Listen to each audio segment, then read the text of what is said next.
Es decir, aunque los costos siguieron subiendo, el precio al consumidor se mantuvo congelado. Y después vino la pandemia.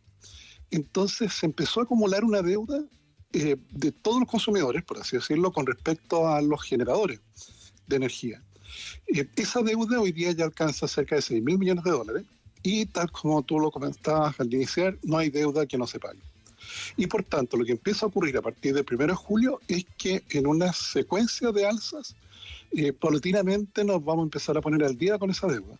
Y eso significa que la cuenta de los hogares en los próximos 12 meses va a subir 57% en promedio. Mira. Y de las pequeñas y de las empresas medianas y pequeñas, 39%. Vamos, dilo, con confianza. Me voy a la Metro. Así es, porque ya te lo decíamos, ¿no? No hay plazo que no se cumpla ni deuda que no se pague, ¿no? Y este popular refrán resume la realidad que enfrenta el sector eléctrico acá en Chile, ¿no? Que se ve obligado, ¿no? A hacer un ajuste a los costos de generación de energía, ¿no? Y a subir las tarifas eléctricas, o como se le conoce popularmente, las cuentas de la luz. Para conversar sobre las implicancias, las razones de este aumento, estamos conectados, como te lo anunciamos, con el economista de Libertad y Desarrollo y académico de la UBO, de la Universidad Bernardo Higgins, Tomás Flores. Tomás, buen día, bienvenido al Despertador de la Metro. Muy buenos días, encantado. No, gracias a ti, Tomás, por conectarte con nosotros. Bueno, si lo podemos decir en simple, ¿no? Mucha gente se pregunta hasta el día de hoy, hemos visto a los expertos, hemos visto al ministro de Energía también conversando en programas periodísticos, pero ¿cuáles son las razones, Tomás? ¿Cuáles son las razones básicamente para que se descongelen estas tarifas? ¿Por qué se congelaron inicialmente hace algunos años, no?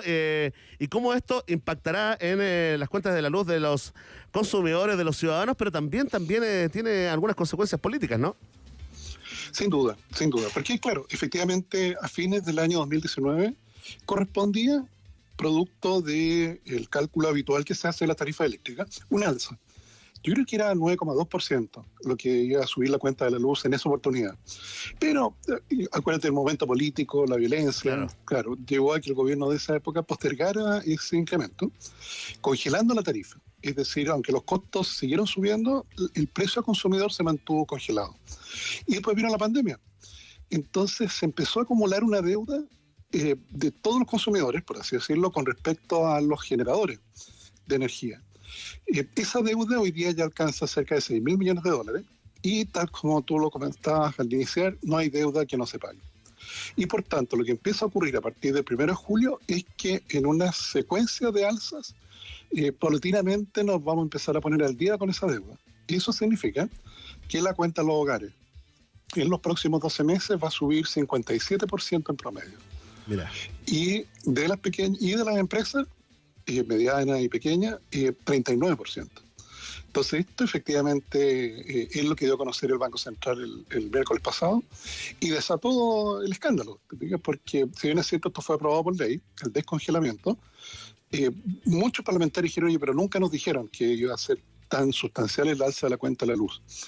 Y por eso el debate sigue hasta el día de hoy. Tomás, estamos conversando con el economista y académico, ¿no? De la Universidad Bernardo Higgins, Tomás Flores, a propósito del alza de la luz, así se le conoce a esto. ¿Nos puede explicar, Tomás, cómo se calcula por qué esta alza es distinta para algunas regiones? Hay un porcentaje del 30%, para otras 44%, para otras en promedio 50%, 57%. ¿Cómo se calcula esta diferencia? Sí. Hay dos elementos incluidos en esta alza. Te fijas, uno es ponerse al día con la tarifa. Y lo segundo es que ha seguido pasando el tiempo. Te fijas, y esa es una de las críticas que se le hace al gobierno, que dejó pasar mucho tiempo para descongelar. Y durante ese tiempo, por sus razones propias, qué sé yo, el aumento del precio del petróleo o del dólar, la tarifa empezó a tener que subir también, pero estaba congelada. Ajá. Entonces eso hace que el alza que se proyecta para los próximos 12 meses tiene esta mezcla de los dos. Y en esta segunda parte es donde es distinto dependiendo de qué lugar de Chile miras. Porque efectivamente no es lo mismo generación solar, que es muy intensa en la zona norte de Chile, versus hidroeléctrica, que es la zona sur. Entonces ahí se genera efectivamente esta diferencia, pero claro, probablemente el subsidio que el gobierno está ofreciendo, en donde hay que inscribirse para recibirlo, para pagar la cuenta de la luz, probablemente es considerado insuficiente. Y va a ser parte del debate de esta semana el poderlo incrementar. Tomás, no es baladí, ¿no? Esto te escuchaba ayer también en una entrevista en la televisión, en un canal de televisión. No es baladí cuando tú dices, bueno, que hay que inscribirse para este subsidio que entiendo beneficiará a 1 millón de familias. Por ahí era el cálculo aproximado. Lo dices con su qué, ¿no? Porque claro, uno inmediatamente piensa y dice, bueno, hay una barrera más, ¿no? No es un subsidio automático dependiendo, ¿no?, de tu cifra, ¿no?, de tu estadística en el registro, sino que se le pone de alguna forma una traba al consumidor. ¿Cómo lo ves tú? Bueno, yo creo que eso te muestra todavía las limitaciones que tiene el registro social de hogares, porque justamente ese registro fue construido, bueno, y incrementado durante la pandemia, justamente tratando de evitar estos procesos de inscripción. De manera tal de que cuando uno saque un beneficio nuevo, ofrezca un nuevo beneficio estatal, rápidamente las personas efectivamente quedan automáticamente inscritas en él, dadas sus características que son las que reportaron al registro. Pero claro, hay en este caso datos que el registro no tiene, porque hay que estar, por ejemplo, al día en la cuenta de la luz. Ajá. O tener un convenio de pago. En el caso pero si estás atrasado o en mora, no te puedes inscribir. Claro, no te puedes inscribir a pesar de estar en el 40% más pobre de la población. Entonces, dicho, yo diría aquí una crítica. ¿Eh? Si tú entras a la página web del Ministerio de Energía, no encuentras un documento que exprese nítidamente cuánto va a subir la tarifa. ¿Qué te encuentras? Te encuentras con actividades que ha hecho el ministro ofreciendo el subsidio. Pero al final yo en parte comparto la opinión de que al final, claro, se demoraron mucho. Esto hizo que el shock fuera más grande todavía y trataron de minimizarlo, de que no iba a ser tan importante. Y bueno, finalmente el reporte del Banco Central es nítido. En 2 páginas, como que nos abrió los ojos a todos del shock que esto significaba. Claro que sí, claro que sí, impactante para un montón de familias en Chile. A propósito, Tomás, bueno, en tu condición de economista, pero siempre has tenido una mirada política también, ¿no? Te has metido en esto del análisis. ¿Te parece correcto asumir la realidad, descongelar la tarifa eléctrica, hacer este ajuste, o te parece un error, ¿no? Porque políticamente es complicado, lo dijo el mismo ministro Pardo, ¿no? Este es un anuncio que nadie quiere hacer. Lógico, todo cuando se congelan los precios, ahí todo aplauden. Sí, claro. Pero llega un momento en que hay que pagar la cuenta. Y claro, deberíamos haberla empezado a pagar antes. Yo te diría que a partir del año 22, te fijas, ya post pandemia, ya debería haberse empezado a activar el mecanismo para ir de a poco pagando esta deuda. Y la deuda no hubiera sido tanta. ¿Te fijas? O sea, se trató de chutear esto, como se dice vulgarmente, y finalmente generó esto que al ministro, bueno, le está generando problemas en el Congreso. ¿Te fijas? Hay algunos que lo quieren interpelar, otros que lo quieren acusar. Entonces, ¿Estás de acuerdo con ese llamado de interpelación del ministro? ¿Corresponde? Bueno, yo creo que puede interpelarlo para poder aclarar cosas que no se aclararon, a mi juicio, durante la tramitación de la ley. Yo creo que podría haber sido más nítida esa tramitación.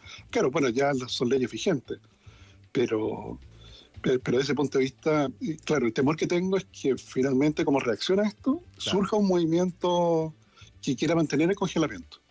Claro, es súper probable.